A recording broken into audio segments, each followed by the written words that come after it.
Estamos hablando de alguien que estuvo en la cárcel y que sale de la cárcel para formar parte de la vida pública. ¿Realmente se puede reinsertar o no?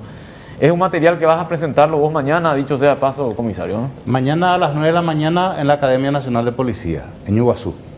Es un material que tuvo su origen de la tesis presentada en el año 2010. Podríamos decir que este material duró su elaboración prácticamente 11 años, porque es un material, la base es una tesis presentada en el año 2010. Es un tema que elegí porque conocía en parte esa problemática por el trabajo policial que desempeñaba, pero en el transcurso de la investigación aprendí muchísimo. Y contestando a tu pregunta, si es posible, claro que es posible. Una señal es el pabellón Libertad, que en sus primeros tiempos fue un éxito total. Y se habla de que de cada 10 personas privadas de su libertad que salen nuevamente a la vía pública en libertad, de cada 10, 7 reinciden si no se hace no se les trata con un buen programa de readaptación. Sin embargo, es totalmente al revés cuando no se hace bien. Son 7 reincidentes contra 3 que no vuelven a la cárcel. O sea que 7-3 es la relación directamente entre uno y otro caso. Fuiste un policía que estuviste mucho en el tema de investigativo, en el tema de inteligencia. Llegaste a ocupar un alto cargo, llegaste a un rango alto también. ¿Cómo era? Rango, recién está muy bien. Un grado alto, comisario general. Llegaste a estar en el norte del país. O sea, te tocó trabajar y te dieron con todo también, hay que decir eso. En algún momento te bajaron con todo también, hasta políticamente. Bueno, tenés toda una historia. No, te digo nomás esto, recorriste mucho, ¿no? Pero sobre todo, conviviste con gente que entraba y salía de la cárcel. Sí. Entonces, hasta parece contradictorio lo que está diciendo ahora. No, pero hay algunas veces que uno se hace amigo. Y tal es así que... De socio. La misma cosa a ustedes. Acá Iván o vos, Osvaldo, muchas veces nosotros somos testigos. Ellos fulano, ellos topan de comisaría o investigaciones. Ellos hay un trato casi amigable ya. Pero uno le está procesando y le está enviando a la cárcel, ¿verdad? Pero uno ya conoce quién es su familia, cuántos hijos tiene, cuáles son sus problemas familiares. Entonces, y por eso yo elegí ese tema. Y yo creo que es posible mejorar mucho la seguridad interna, inclusive con un buen tratamiento en los programas de readaptación social. Hoy en día podríamos decir que está tercerizado. Se le deriva a las iglesias tanto católicas como evangélicas que cumplen ese rol. Inclusive muchos internos prefieren se convierten para vivir más dignamente dentro de una penitenciaría. Ejemplo, se convierte al evangélico, por ejemplo, al evangelio, pasa del catolicismo al evangélico para vivir en determinado pabellón, por ejemplo. Adolfo, y cumpliendo las reglas, no drogas, no alcohol, no tabaco y por supuesto predicando la palabra de Dios, ¿verdad? Adolfo Trote, decíamos la otra vez que según las propias autoridades penitenciarias se convirtió totalmente. Comisario, y le aclaramos a la audiencia el tema de Rojas Rabinoví, por ejemplo. Enrique Rojas, bueno, pero que ahí por eso, por ejemplo, ese es el debate. Enrique Rojas Rabinoví ya se convirtió, era un pastor, o sea, oye, ya ahora llega a Salto Jape. Además no era por conveniencia, te agrego nomás, por conveniencia no era también eso, por lo que está diciendo. No, y por lo que pasa que en los pabellones cristianos, o evangélicos, católicos, oye, ¿cómo la cárcel de Pepe? O sea, es una manera de se ayorna la situación, ¿verdad? Pero salen y delinquen de vuelta. Sí. Pero Hablate vos, comisario, claro, no van a ser un nivel de amistad así, che, socio, conocido, pero el delincuente con el que más te amigaste ya, ¿quién fue, por ejemplo? Y son muchos. Pero uno dame. Así No, uno. no quiero darte un nombre. No quiero darte un nombre por ahí, está en la cárcel y le meten una puñalada. Bueno, ese se fue otra vez a la cárcel. Entonces, ¿dónde está la reinserción? Y es muy difícil porque hay otro factor, la educación. Altísimo porcentaje de internos que tienen un muy bajo nivel de educación. Entonces, al salir, tiene que trabajar para vivir sin delinquir. Entonces, lo primero que quien sea, cualquiera que tenga algún contacto en la policía, en los juzgados, en la fiscalía, va a contratar a una empleada doméstica o un jardinero, pide sus antecedentes. Registra antecedentes, automáticamente eliminado. O en una empresa grande, en un supermercado, y ya no es contratado. Entonces, se le cierra todas las puertas. Y la sociedad también somos responsables de esa situación que prácticamente nos cerramos ante estas personas, ante la posibilidad de darle algún empleo. Están excluidos de la sociedad, eso es cierto. Nosotros mismos los excluimos. Al saber que viene a la cárcel ya le miramos de otra forma. Totalmente. Pero te consulto algo. ¿Le llegaste a conocer a alguien que se reinsertó a la sociedad? Una vez me llamó la atención, y justamente en el libro está en la parte última, en la parte de recomendaciones, la mejor manera de que se reintegre a la sociedad, se haga efectiva esa readaptación, es que esa persona que sale de la cárcel sea su propio patrón, sea microempresario o mini empresario. Microempresario es el que vende yuyo, por ejemplo. Y le voy a dar un nombre, Teófilo Enciso Miers, antiguo ya, póngale 20 antecedentes. Y le encontré vendiendo yuyos, remedio para tereré. Eso es microempresario, pero él es su propio patrón, no depende de nadie. Él se va, compra su mercadería y viene a vender. Compró por 1.000 guaraníes y vendió a 3.000, está ganando 200% de su producto. Entonces él ve que es mucho más conveniente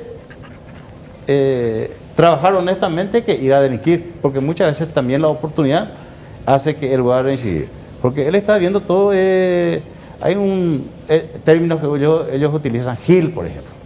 Ahí te Gil, ve ahí, ya rala y plata a Chucapaina. Él ya ve que ya le marcó, ya que hay una posibilidad. O sea, la oportunidad hace al ladrón, en este caso. Y en podríamos decir que vale la expresión, la oportunidad hace al reincidente.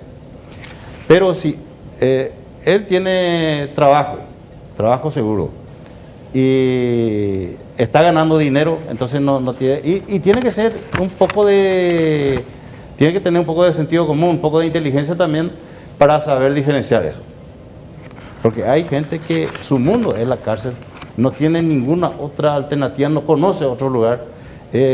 Una vez afuera busca volver a propósito. A lo mejor son muy pocos de ese tipo, pero existen. Por eso muchas veces también se habla de la segregación. Porque la segregación es apartarle y darle una pena mayor, porque según el artículo 20 de la Constitución Nacional, los dos principales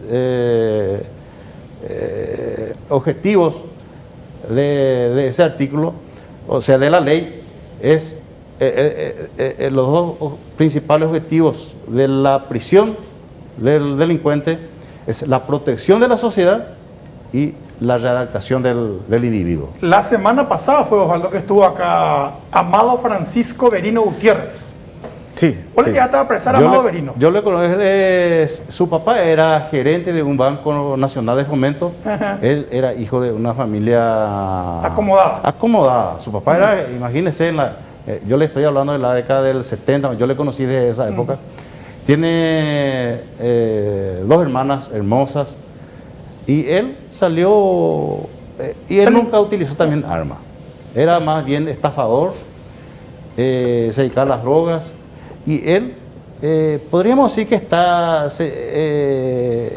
fue bien tratado, pero estuvo en una de las iglesias. Bueno, y recibe ayuda de esa iglesia, y hasta ahora él, ojalá que definitivamente se redacte. Dijo él, si no estoy equivocado, Osvaldo, que hace casi 10 años ya que está limpio, que la policía ya ni siquiera le molesta más, dice. Y también él mencionó, palabra más, palabra menos, como que la cárcel es algo así como la facultad o la universidad de los pobres, que dentro de la cárcel uno se va y se realmente convierte en delincuente. Para Montero hay que ir a la cárcel, ¿sí? Hacerme asaltante profesional. Por eso no facilita la readaptación. Yo le sigo mucho a Enrique Vargas Peña, y él es un crítico de las prisiones preventivas. Yo también creo que se abusa mucho con la prisión, porque hay mucha presión. La policía recibe mucha presión de la ciudadanía a través de ustedes, de la prensa, de los medios de comunicación. Las autoridades presionan a la policía, los fiscales reciben presión, los jueces reciben presión. Entonces se encuentra alguien que en su poder se encontró un celular y sin mediar más trámites se le envía a la cárcel, sin hacer el trabajo que hay que hacer. Es como que cuanto más abultada sea la cantidad de detenidos que enviamos a la cárcel, mejor estamos haciendo nuestro trabajo. Entonces, el que se fue por un huiroreí y se va allá, y se va a la facultad de la delincuencia. Y en realidad que se le debería de derivar a la cárcel a las personas que realmente lo merezcan. Entonces va a haber menos detenidos, porque la superpoblación también es uno de los factores principales. Y en vez de ser una facultad de la delincuencia, tiene que ser una facultad donde la persona vaya y encuentre mejores otras opciones para cuando salga en libertad. ¿Qué peso vos le das al Estado? Porque de lo que vos nos dijiste al inicio, preguntan esto, si tuviéramos la estructura, realmente el programa de vanguardia que el Estado esté apoyando, ¿vos considerás, por ejemplo, y esto pregunta, que hasta el 90% inclusive se podría llegar a la reinserción? 70%. 70%. Sí, 70%. O sea, es importante. Va a haber menos detenidos en las cárceles. Cuando hay menos detenidos en las cárceles, mejor se va a trabajar por ellos. Yo quiero hacer una consulta puntual antes de cerrar. Este tema de la aparición de los grupos organizados como PCC, Clan Rostela, Comando Vermelho, etc. Ellos bautizaron o convirtieron a muchos delincuentitos comunes en Apiraguazú y Cochuy cárcel, que juran lealtad eterna hasta la muerte. A mí hace cárcel, hijado delinquitante, y comisario. Sí, y organizado, y ya como profesional. Y con ellos se aplica la reinserción. Y Catú ya salvada, por ejemplo. El gobierno está haciendo algo muy interesante en ese sentido. En la PCCB. Oreco condena de 50 años Brasil, y acá viene con, por supuesto, va a venir con documento falso. Se llama Joe Alves, y acá es Juan González. Y se le detiene, se le identifica, el tipo tiene 50 años de condena en Brasil, y nosotros le procesamos acá por documento falso. O apelado, Seina. Oiga, Rey se coge en la cárcel, desde ahí está operando. Sí. En vez de ir allá en una cárcel de máxima seguridad, ya ande a Bella Mongaruzo, el Estado está gastando en su proceso. Y él, ni corto ni sigue reclutando a los detenidos de paraguayos, a los presos paraguayos. Oye, vos soldados de secuela. Y esto, como en fin, recién estábamos hablando, hoy copo una vez a más gay, hoy ya social. Ahora, eso se está solucionando. Se le agarra al delincuente. La ley de migraciones permite que sean expulsados. Se le expulsa ya. Solución al problema. Se va, Brasil le procesa, lo mete en la cárcel. Bueno, ya me estaban pidiendo que regales tu libro, pero no se regala, esto se escribe para la venta. Y bueno, mañana va a estar presentando el libro el comisario general Antonio. Barato está. ¿Cuánto va a estar? 50.000 guaraníes. 50.000. En el lector. El lector es la editorial. Sí, la editorial. La presentación lo van a hacer en el aula magna del Instituto Superior de Educación Policial, Academia Nacional de Policía ubicada en Iguazú, a las 9 horas. Comprar que Osvaldo no vaya Sí, yo voy a comprar. Pecharina este. No, y ya digo- no voy a contar más nada del libro porque No. si no, ¿dónde yo vamos? Allá me acuerdo. Ya, pero quedaste la expectativa, ya tienen que Sí, comprar. señor. Quedamos con el suspenso. Le agradecemos la visita, éxito en este emprendimiento que está teniendo también ya en otro campo y esperemos que sea de utilidad también para el Estado mismo, para que sepa manejar este tipo de Esperemos situaciones. que durante esta investigación le seguí de cerca el trabajo de la ministra de Justicia, una mujer muy valiente y está haciendo todo el esfuerzo. Hay resultados, pero por supuesto que falta mucho todavía. Muchísimas gracias, comisario general Antonio Gamarra. Es posible la realización social del expresidiario en Paraguay, es el libro que va a presentar.